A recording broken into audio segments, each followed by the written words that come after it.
यह कहानी आज से करीब 250 साल पहले की है। एक नगरी में विशाखा नाम की एक बेहद सुंदर लड़की रहती थी। लेकिन एक दिन उस नगरी के राजा की नजर विशाखा पर पड़ी और वह उसकी सुंदरता का दीवाना हो गया। एक रात उसने विशाखा को अपने राजमहल में बुलवाया और उसे अपने कमरे में ले गया। इससे पहले कि विशाखा कुछ समझ पाती, राजा उसके साथ जोर जबरदस्ती करने लगा और उसी छीना झपटी में राजा के सर पर चोट लग गई और उसकी वहीं मौत हो गई।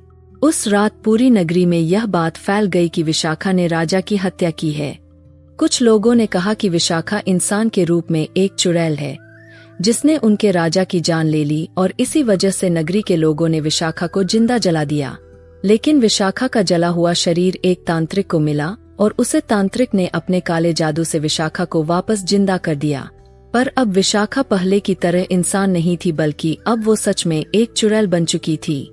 एक ऐसी चुड़ैल जिसको प्यास थी सुंदरता, ताकत और अमर होने की। लेकिन उस तांत्रिक ने विशाखा चुड़ैल को बताया कि उसे अमर होने के लिए 16 श्रृंगार चाहिए थे। वही 16 श्रृंगार जो एक सुहागन की ताकत होते हैं।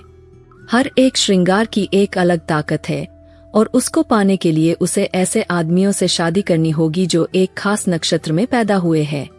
लाल चांद की रात उस आदमी से शादी करके उसी रात विशाखा को अपने पति की बलि चढ़ाने होगी और हर बलि से उसे मिलेगी एक श्रृंगार की शक्ति। और तब से एक छोटी सी नगरी में रहने वाली आम लड़की निशिगंधा बन गई सुहागन चुड़ैल। ज्यादातर लोग सुहागन चुड़ैल को एक डरावनी किस्से या कहानी की तरह समझते थे जो बस किताबों तक ही सीमित था।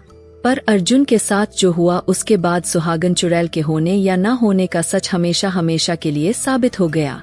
यह कहानी अर्जुन और रानी की है। उन दोनों की नई नई शादी हुई थी और वो जयपुर में एक साथ रहते थे। एक दिन वो दोनों एक वीकेंड रोड ट्रिप से अपने घर वापस जा रहे थे। रास्ते में अर्जुन ने चाय पीने के लिए गाड़ी एक रेस्टोरेंट के पास रोकी। चाय की चुस्कियां भरते हुए अर्जुन और रानी आपस में बातें कर ही रहे थे कि तभी उस रेस्टोरेंट के अंदर एक बेहद खूबसूरत लड़की आई। वो लड़की देखने में इतनी सुंदर थी कि अर्जुन की आंखें मानो उस पर जम सी गई थीं। वो बस एक टक लगाए उसे देखे ही जा रहा था। रानी ने अपना हाथ उसके सर पर मारा जिससे अर्जुन वापस होश में आ गया। कुछ देर बाद वो लड़की अर्जुन और रानी की टेबल के पास से गुजरी और अर्जुन को उस लड़की से एक ऐसी खुशबू आई कि वो मदहोश हो गया। उसका शरीर मानो खुद से उस लड़की की तरफ खिंचा चला गया और वो अपनी कुर्सी से उठा और उस लड़की के पीछे चला गया। अर्जुन ने उस लड़की के पास जाकर उसे अपने साथ बिठाकर चाय पीने के लिए इनवाइट किया। वो लड़की अर्जुन और रानी के साथ ही टेबल पर बैठ गई। रानी अर्जुन की इस हरकत से बिल्कुल खुश नहीं थी। और तो और रानी को वो लड़की बहुत अजीब सी लग रही थी क्योंकि उसने बेवजह बहुत सी एक्सेसरीज पहनी थी। उसके कानों में बड़े बड़े ईयररिंग्स थे, माथे पर मांगटीका और हाथों में मेहंदी भी थी। इससे पहले कि रानी अर्जुन से कुछ कहती उस लड़की ने अपना हाथ अपने मांग टीके पर लगाया और कुछ ही देर में मूसलाधार बारिश शुरू हो गई। यह बहुत अजीब था क्योंकि मौसम गर्मी का था और बारिश होने का दूर दूर तक कोई आसार नहीं था। बारिश होते देख अर्जुन ने उस लड़की को अपने साथ घर चलने के लिए इनवाइट कर दिया। रानी को अर्जुन की यह बात बिल्कुल अच्छी नहीं लगी, पर वो रूड नहीं होना चाहती थी, इसलिए उसने कुछ नहीं कहा और अर्जुन की हाँ में हाँ मिला दी। चौंका देने वाली बात यह थी कि उस लड़की ने दो अनजान लोगों के साथ उनके घर जाने में एक बार भी संकोच नहीं किया।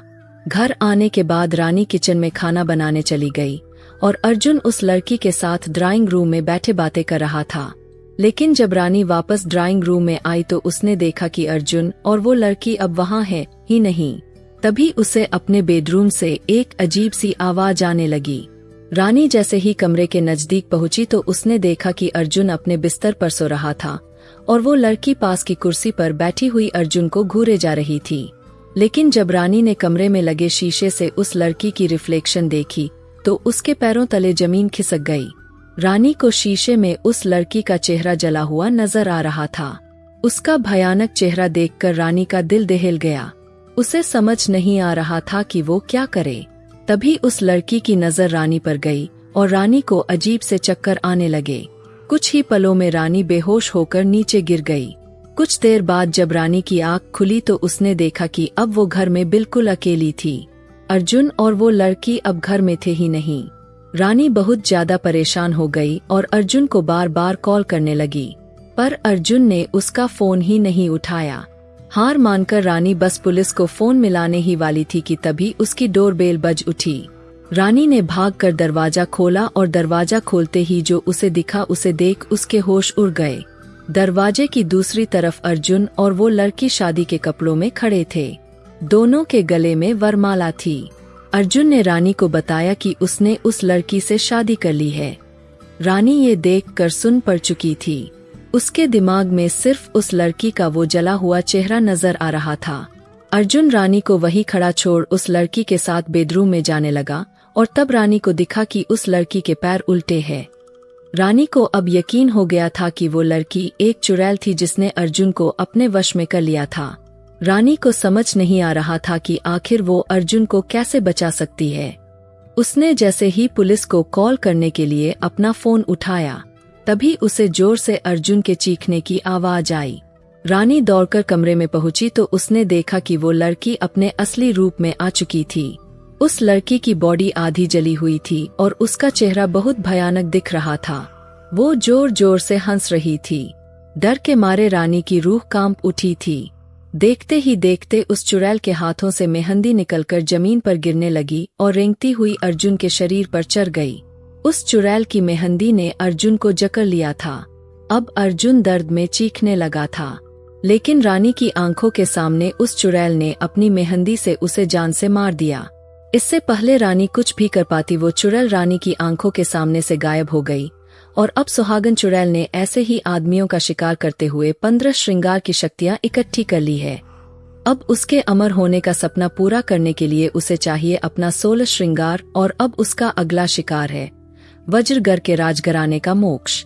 लेकिन बाकी लड़कों की तरह मोक्ष अकेला नहीं है। उसके पास है दुनिया के प्यार की ताकत और दुनिया का एक शक्तिशाली लोक है जो शायद बनेगा मोक्ष का सुरक्षा कवच और लड़ेगा उसे सुहागन चुड़ैल से। लेकिन क्या सुहागन चुड़ैल के 15 श्रृंगार की शक्तियों से और उसकी माया से लड़ पाएगी, दिया और रोक पाएगी उसे चुड़ैल को अपना 16 और आखिरी श्रृंगार लेने से जानने के लिए।